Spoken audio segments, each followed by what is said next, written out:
Block 8 कहानी में कल्पनाओं की उड़ान, अर्थात कहानी जो कल्पना के आधार पर लिखी जाती है, कल्पना करके लिखी जाती है, उन्हें हम काल्पनिक कहानियां कहते हैं। तो इसमें एक कल्पना की गई कहानी लिखी है, जादुई मछली कैसे गुलाम बनी। जादुई मछली कैसे गुलाम बनी। बहुत पुरानी बात है। जेकब और उसकी छोटी बहन लोरी को बातें करना बहुत पसंद था। एक दिन वे बातें करते करते एक झील के किनारे बैठ गए। जैकब की नजर झील के पानी पर पड़ी। उस पानी में एक लहर उठी और शांत हो गई। उन्होंने पास जाकर देखा तो एक सतरंगी मछली उनकी ओर मुंह खोले बैठी थी, मानो वह कुछ खाने की चीजें मांग रही हो। लोरी ने अपनी जेब में पड़ी आंवला कैंडी निकाली और उसके मुंह में रख दी। मछली ने उस कैंडी को बड़े चाव से खाया और उन्हें अपना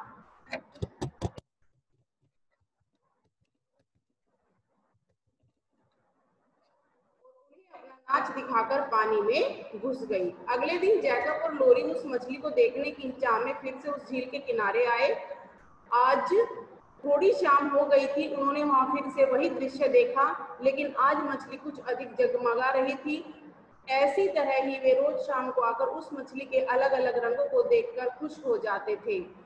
उसके साथ खेलकर दोनों बच्चे प्रसन्नता और रोमांच से भरकर अपने घर को चले जाते थे।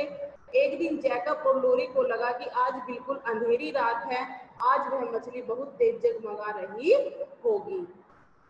मछली की जगमगाहट को देखने के लिए वे दोनों वहां पहुंचे। वहां पहुंचकर देखा तो सच में उस मछली के साथ साथ पूरी झील जगमगा रही थी। लोरी ने फटाफट अपनी जेब से कैंडी निकालकर मछली के मुंह में रखनी चाही। इतने में पानी में से एक मेंढक निकला और जबरदस्त तेजी से उल्टियां खाने लगा, मानो उसे कोई भूत चढ़ा हो। शायद वह कैंडी के लालच में था। लोरी ने मेंढक को नजरअंदाज करते हुए जैसे ही कैंडी मछली के मुंह में रखी, वैसे ही मछली का मुंह एक विशालकाय गुफा के समान खुल गया।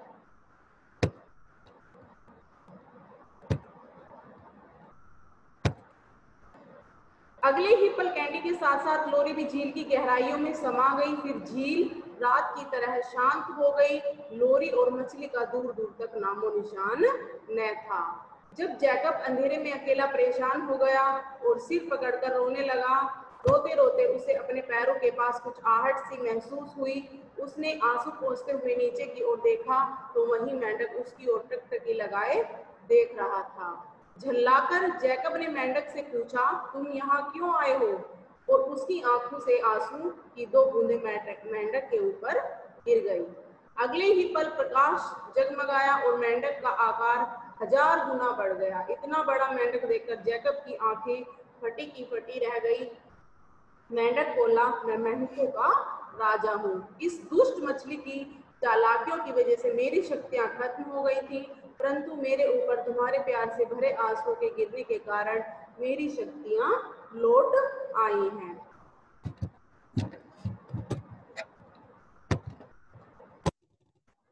मैं तुम्हारी मदद करूंगा। यदि तुम अपने दोस्त को वापस पाना चाहते हो तो तुम्हें यह करना होगा। सबसे पहले तुम्हें उस पत्थर के पास जाना होगा।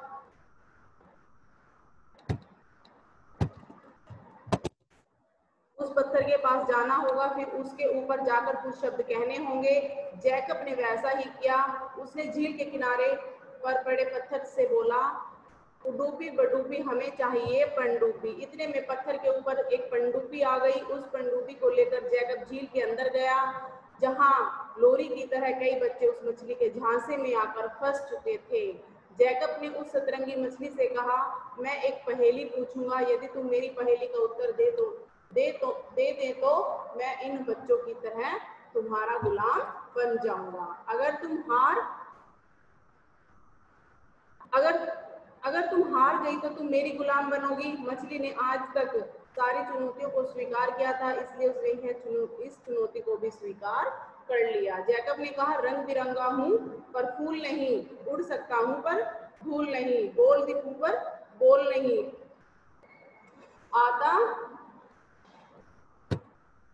आता किसी के हाथ में नहीं।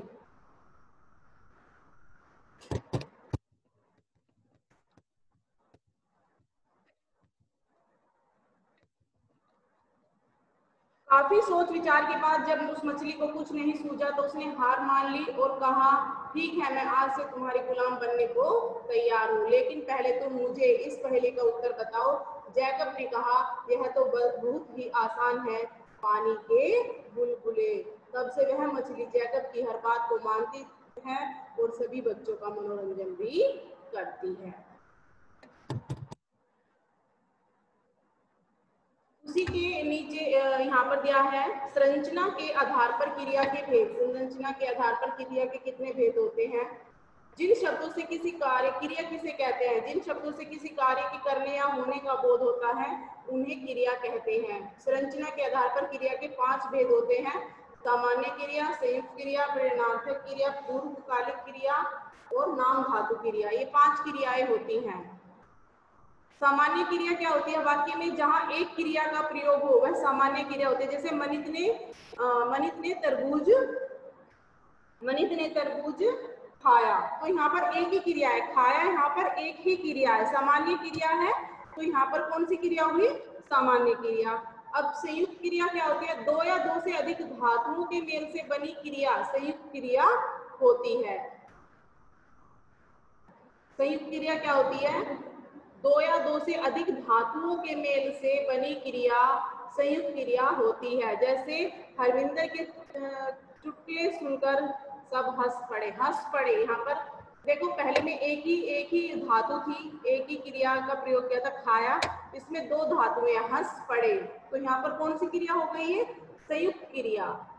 ठीक है। उसके बाद प्रेरणार्थक, जिस वाक्य में कर्ता खुद कार्य न करके किसी दूसरे से कार्य करवाता है वहां प्रेरणार्थक क्रिया होती है। जिस वाक्य में कर्ता कौन है? कार्य करने वाला, वह खुद कार्य नहीं करके दूसरे से कार्य करवाता है, उसे हम प्रेरणार्थक क्रिया कहते हैं। जैसे मैंने दर्जी से एक कमीज सिलवाई, मतलब खुद कार्य नहीं किया, किसी दूसरे से कार्य करवाया, वह कौन सी क्रिया होती है? प्रेरणार्थक क्रिया। जैसे मैंने माली से बगीचे में फूल के पेड़ लगवाए, तो ये कौन सी क्रिया हो गई? प्रेरणार्थक क्रिया। ठीक है।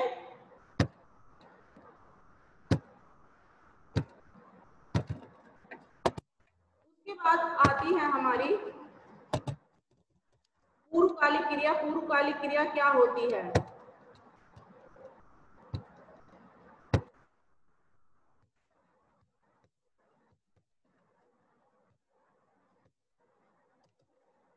पूर्वकालिक क्रिया क्या होती है? जब कर्ता एक क्रिया को समाप्त करके तुरंत किसी दूसरी क्रिया की शुरुआत करता है तो पहली क्रिया पूर्वकालिक क्रिया होती है। पूर्व का मतलब क्या होता है?